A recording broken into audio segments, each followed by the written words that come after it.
Hey guys, welcome back. Just wanted to do a quick little unbagging per se of a watch haul that I got from my local thrift store.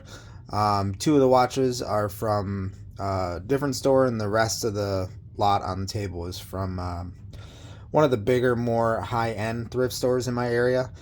I like to go in there and check things out, see what I can find. I do eBay and flip things, furniture and whatnot, but obviously watches is my passion, and when I can find watches for a good price, I pick them up. And these were all $2 a piece, just sitting in a box that looks like nobody has even gone through them. So yeah, let's get started. So first watch I found was this vintage Timex on this cool little NATO strap. These are all roughly 24 to 29 millimeters. None of them are currently running, but I will get them up and running. This is manual wind, so I'm going to pull the backs off and see what I can do. Worst case scenario, if they don't work, I'll kind of strap some parts off of them and then toss the rest in the garbage. But yeah, if I can get this one working, should be a pretty cool little watch. I also sell on Etsy. I have a watch store on Etsy where I sell vintage and used watches. That one I can probably get about 20 bucks for if I get it up and running.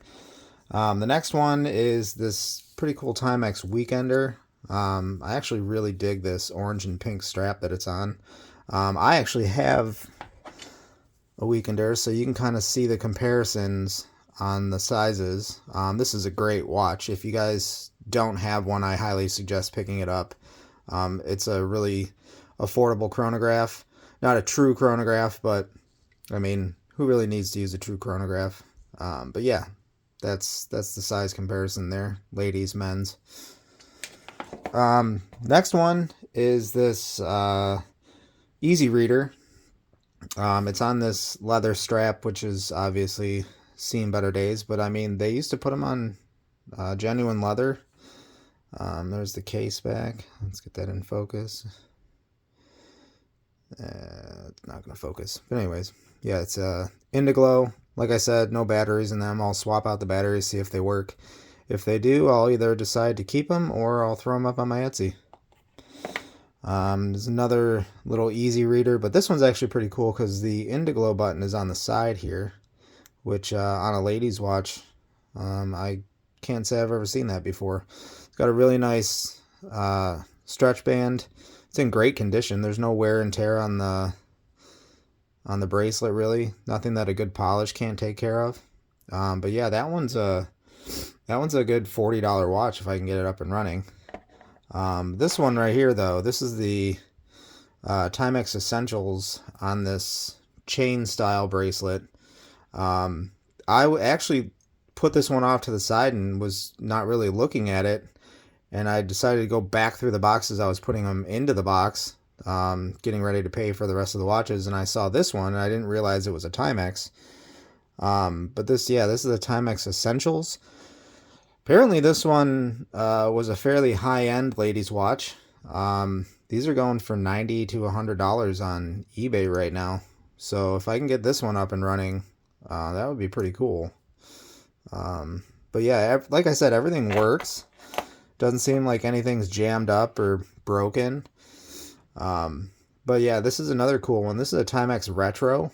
I guess that's what they're called. I've seen them before, but I didn't, I never really picked one up. I've never actually seen one in a large case size for men, only in women's. And it's only recently that I actually started getting into looking into ladies' watches. I mean, why not? Got to expand the audience. But yeah, this is also a manual wind too. So if I pop the case back off and maybe just let the pressure off the spring, somebody I think just over tightened it. So hopefully that's usually the issue when you can't get it to wind up. You can just release the pressure and they're good to go. But yeah, that one's a pretty cool one. This one, I just picked it up because I thought it looked cool with that bezel, the little faux sapphire bezel.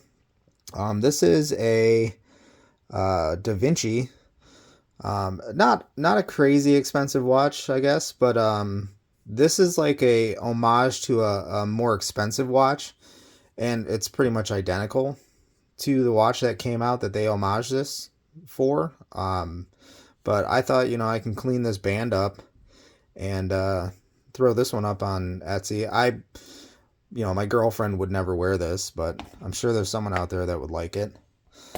This one I thought was cool because it's got the inlays, and I just honestly really like anything that's inspired by Southwest, Native American, and this one's not a bad little watch. Apparently these were pretty popular when they came out, because when I searched this online, there's hundreds of these out there.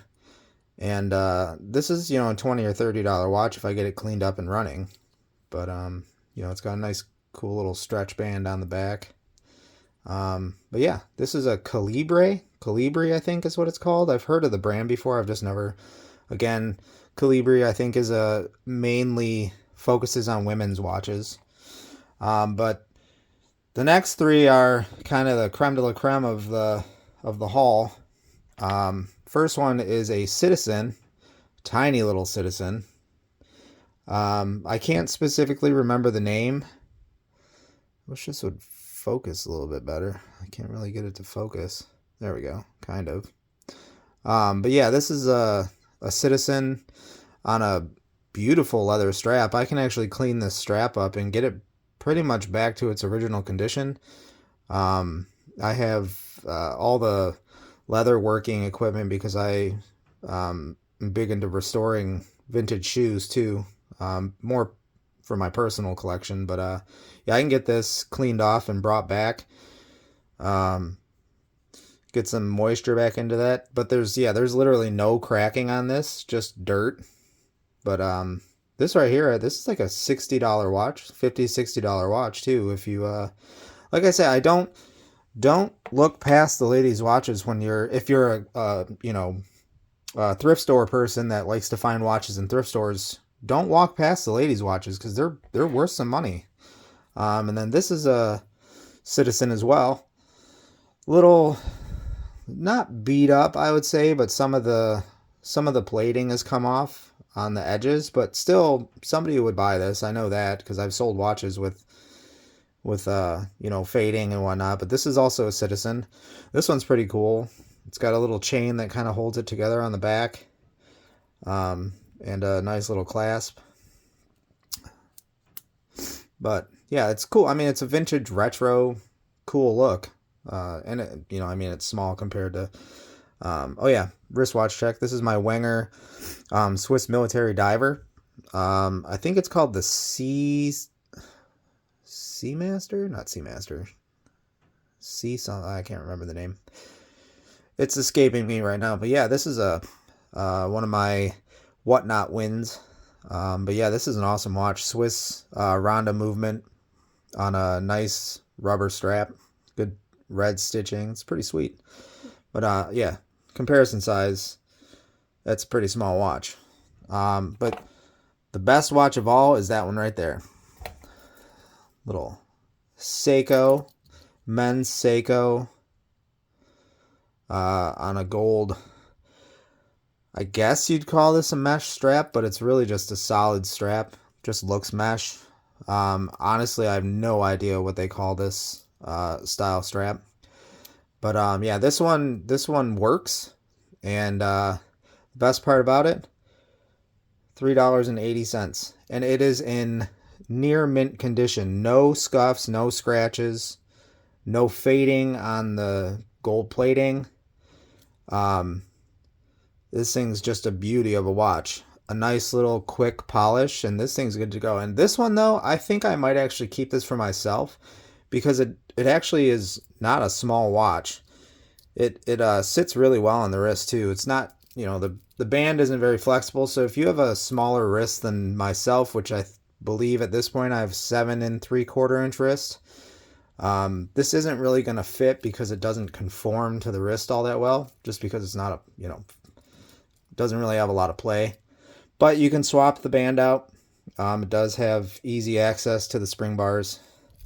But yeah, this one was the find of the day for $380. Total taxes, I think it was like $4, something like $4.30.